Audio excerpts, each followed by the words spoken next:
이번 시간 핫 이슈 차트 시간으로 비트마인이라는 종목에 대해서 얘기를 해보겠습니다. 뭐 잘 아시다시피 이더리움과 관련된 그런 종목이죠. 현재 이더리움이 오늘도 계속 빠지고 있다라는 거죠. 과연 이유가 뭘까라고 해서 자료를 한번 찾아봤는데요. 일단 첫 번째로는 이제 연준 정책 때문이죠. 그래서 파월 발언으로 12월에 추가 금리 인하 가능성이 낮아졌다. 이게 가장 표면적인 이유로 꼽을 수가 있겠고요. 그다음에 달러 강세로 위험 자산을 매도하려는 그런 압력이 강해지고 있다는 거죠. 그래서 비트코인이나 이더리움의 추가 하락이 촉발되고 있다라는 분석이고요. 그다음에 ETF 유출 및 기관 매도다라고 했어요. 그래서 비트코인 ETF에서 3억 8,800만 달러, 그다음에 이더리움 ETF에서도 5억 5천만 달러 이상이 유출됐다라는 거죠. 그래서 기관 투자자들이 이익 실현에 나섰다라는 얘기입니다. 그래서 총 8억 달러 이상의 기관 자금이 이탈을 했다라는 뉴스가 있었고요. 그래서 비트코인 지배력이 60%로 상승을 하면서 알트코인도 역시 더 큰 타격을 받고 있다라는 겁니다. 그 밖에도 10월 대규모 레버리지 청산 사태가 있었고요. 그다음에 또 여러 가지 매크로 불확실성 때문에 계속적으로 하락하고 있다. 이렇게 분석을 하고 있습니다. 그렇다면 이더리움, 특히 이제 비트마인 이런 것들을 팔아야 되느냐라는 거죠. 일단 차트를 한번 보시겠습니다. 위에 있는 게 이제 비트코인의 주봉 차트고요. 아래에 있는 것은 이더리움 차트예요. 그래서 차트를 맨 먼저 보실 때는 가장 중요한 건 추세거든요. 두 차트 모두 추세가 하방이라고 볼 수는 없어요. 그래서 장기 추세가 하방으로 틀어져서 계속적으로 장기 하락이 나온다. 요런 그림은 아니다라는 거죠. 하지만 현재 위치를 이렇게 봤을 때는 하락 파동의 시점에 있다는 거예요. 맨 먼저 이제 추세를 보고 그다음에 파동, 그다음에 이제 가격을 본다고 말씀을 드렸었죠. 그래서 이제 두 번째 파동의 경우에는 분명히 하락 파동 위에 앉아 있다라는 거예요. 그렇다면 가격이 지금 내려오는 것은 어떻게 보면은 당연하다라는 거예요. 그래서 과거에도 똑같은 패턴이 계속적으로 나오면서 상승을 해줬기 때문에 아마 요 정도, 그다음에 이제 이더리움도 한 요 정도, 아니면 길게 빠지면 요 정도까지 생각을 해볼 수 있겠다라는 거죠. 그래서 코인이란 것도 무작정 일방적으로 올라갈 수는 없다라는 겁니다. 일단은 대단한 시세가 나올 자리가 아니기 때문에 큰 기대를 하고 큰 돈을 한꺼번에 넣을 수 없다라는 거예요. 지금 물량을 갖고 계시다면은 장기 물량은 그대로 들고 있는 게 맞다라는 거죠. 그래서 일부를 뭐 정리할 수도 있겠지만은 전체를 다 팔 필요는 없다라는 거죠. 그래서 이제 코인은 항상 장기, 중기, 단기 물량을 구분해 가지고 매매를 할 필요가 있죠. 그래서 지금은 단기 숏이 적절하다라는 겁니다. 그래서 장기 물량은 어차피 오르기 때문에 단기적으로 해지를 해서 현금을 좀 챙겨야 된다라는 겁니다. 그래서 결국 위아래 둘 중 하나죠, 코인은. 그래서 반대 포지션으로 단기 해지를 하는 게 현재로서는 최선의 선택이다라는 겁니다. 지금 장기 물량에 물을 타가지고 굉장히 오랜 시간 동안 자금이 묶일 가능성이 있다는 거죠. 자금이 묶인다는 거는 마이너스가 찍힌 채로 굉장히 오랜 시간이 지나간다는 거죠. 굉장히 괴로운 일이죠. 반대로 지금 당장 전량 매도해버리는 것은 나중에 또 땅을 치고 후회할 수가 있다는 겁니다. 그럼 비트마인으로 돌아와서 비트마인 차트를 한번 보시겠습니다. 일봉 차트고요. 일단 현재가가 41달러 정도로 나와 있는데요. 오늘 이제 전저점인 39.7을 깰 가능성이 한 60% 정도로 점쳐지고 있습니다. 그래서 전저점이라면 여기를 한번 잡아봤어요. 그래서 39.7 오늘 깰 수도 있다는 거고, 최악의 경우에 며칠 후에 여기죠. 대조정 이후에 최저점인 30달러 선까지 밀어버릴 가능성도 절반 정도는 된다라고 생각을 합니다. 그리고 이제 갭이 떠가지고 엄청난 시세를 냈던 7월 초죠. 이때 맨 처음에 요 봉의 최저점이죠. 12달러 정도 되는데요. 여기로 회귀할 가능성은 그래도 확률이 희박하다라고 보고 있습니다. 그래서 현재 보시면 고점이 전반적으로 낮아지면서 최근에는 이제 쌍봉을 형성을 했어요. 그리고 이더리움의 시세를 추종하던 그 배수가 점점 낮아지고 있다는 거죠. 그래서 이 진폭이 점점 줄어들고 있다는 것을 확연하게 느낄 수가 있습니다. 이제는 그 이상의 시세가 나오지 않는다라는 것은 이더가 뭐 1% 오르면 얘도 그냥 1% 오르고, 이더가 뭐 1, 2% 빠지면 얘는 뭐 한 3, 4% 빠지고, 이런 식으로 굉장히 기분 나쁜 시세 추종이 반영이 되고 있다는 거죠. 그래서 점점 스테이블한 변동성으로 가는 조짐이 보이고 있는데요.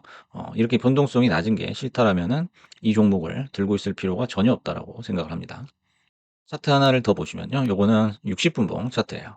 그래서 이제 수익 매매하실 때는 뭐 30분봉이나 60분봉을 종종 봅니다.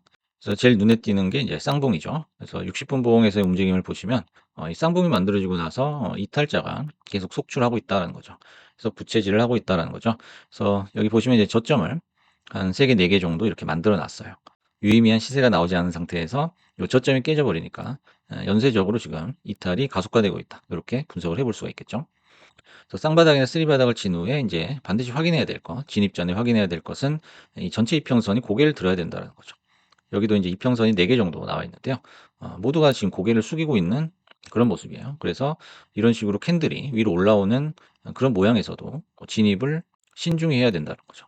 그래서 오프쇼어라고 해서 이평선을 다 뚫고 캔들이 위로 이렇게 올라왔을 때 반드시 확인해야 될 것은 이 가격이 유지가 돼야 된다는 거죠. 지금 유지가 안 되고 흘러내리는 걸 볼 수가 있는데요. 그 이유는 바로 역시 이평선이 꺾여버려서 그래요. 그래서 파도가 들어와도 이 서퍼가 똑바로 서 있으려면은 이 파도가 밑에서 받쳐줘야 되거든요. 그걸 받쳐주지 못하기 때문에 결국에는 이 서퍼가 보드 위에 서 있지를 못하죠. 그래서 이제 물속에 가라앉고 만다라는 그런 설명입니다. 그래서 어차피 이더와 한 몸이다라는 거죠. 비트마인은. 그래서 어차피 이더를 따라가는 그런 차트가 만들어질 것이다라는 거고요. 그래서 이제 최악의 차트, 그다음에 높은 가능성이 있는 차트, 그다음에 최고의 기대하는 차트 이렇게 세 가지를 한번 준비를 해봤습니다. 요거 이제 어디까지나 예상도니까요. 지금 현재 이 시점에 와 있고요. 전체 이평선을 다 하방으로 이탈을 해버린 그런 상황이고, 이제 뭐 하락은 기정사실이다, 뭐 정해져 있다라고밖에 볼 수가 없어요. 도저히 이제 뚫고 나올 수 있는 그런 힘이 없죠. 그래서 이제 최악의 상황은 여기서 급락이 나오는 그런 경우죠. 그래서 이제 쭉쭉쭉 밀어서 연쇄적으로 이탈을 하는 그런 모습이고, 아마 2000 초반까지 밀어버릴 수도 있다라는 거죠. 그러면은 이제 여기서 좀 바닥을 기다가 서서히 또 스물스물 올라가는 그런 패턴이 만들어질 가능성이죠. 가능성 자체는 낮지만은 이게 사실상 최악의 경우다라고 볼 수가 있고요. 그다음에 이제 가능성이 가장 높은 것은 이평선 따라서 그냥 순리대로 계단식 하락이 나오는 거죠.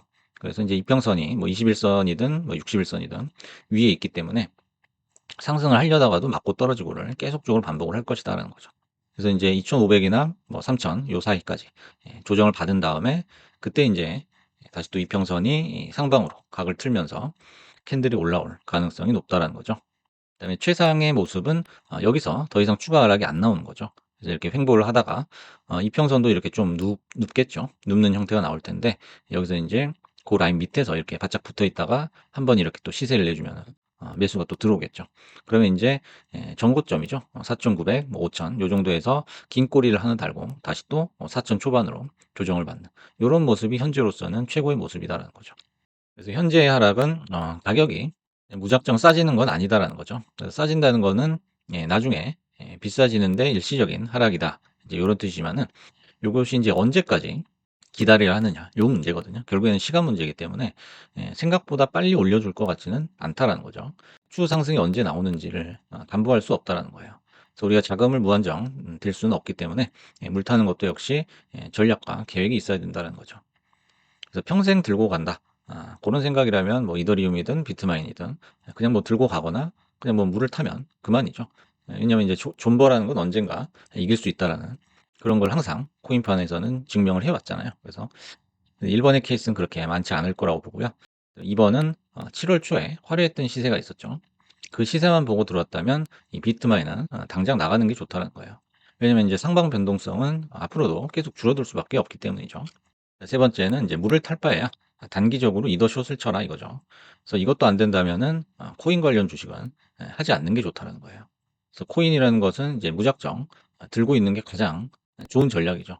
그러려면 그게 여유 자금이어야 되고요. 날마다 차트를 보면서 마음을 졸이지 않아야 된다는 거죠. 그래서 그런 조건이 안 된다면은 코인 관련 주식은 현재로서는 건드리지 않는 게 좋다는 거죠. 그래서 이제 비트마인도 마찬가지지만 DAT라고 해서 디지털 자산 전략이라고 하죠. 비트코인이나 이더리움을 축적을 해가지고 이런 걸로 이제 주가를 펌핑하는 그런 전략입니다. 그래서 이익 실현과 이익 충돌 문제가 항상 생길 수밖에 없죠. 그리고 전략의 지속 가능성이 불확실하다라는 거예요. 펌핑을 해놓고 이익을 또 편취하는 그런 이제 주주를 뭘로 아는 그런 행태도 심심치 않게 나오고 있고요. 그래서 이런 문제들이 어떤 종목이든지 한 번은 거쳐야 되는 문제들이다라는 거죠. 그래서 지금 비슷한 유사한 재무 전략을 취해 가지고 이익을 취하고 있다라는 거죠. 그래서 이제 새로운 아이디어가 필요할 때다라는 거죠. 이제 정말 지겹게 나와 가지고 너무 많이 우려먹어서 새로운 코인 재무 전략 종목이 나와도 사실상 약발을 많이 못 받는다라는 거죠. 그래서 비트마인 역시 거래가 좀 줄고 있는데요. 거래가 점점 줄어드는 서클 인터넷의 전철을 밟지 않을까 걱정이 되기도 합니다. 그래서 서클 인터넷 같은 경우에는 그 화려했던 그 시세 이후로 거래 대금은 거의 20분의 1로 줄어든 상태다라는 거죠. 그래서 뭐 별다른 시세가 나지도 않죠.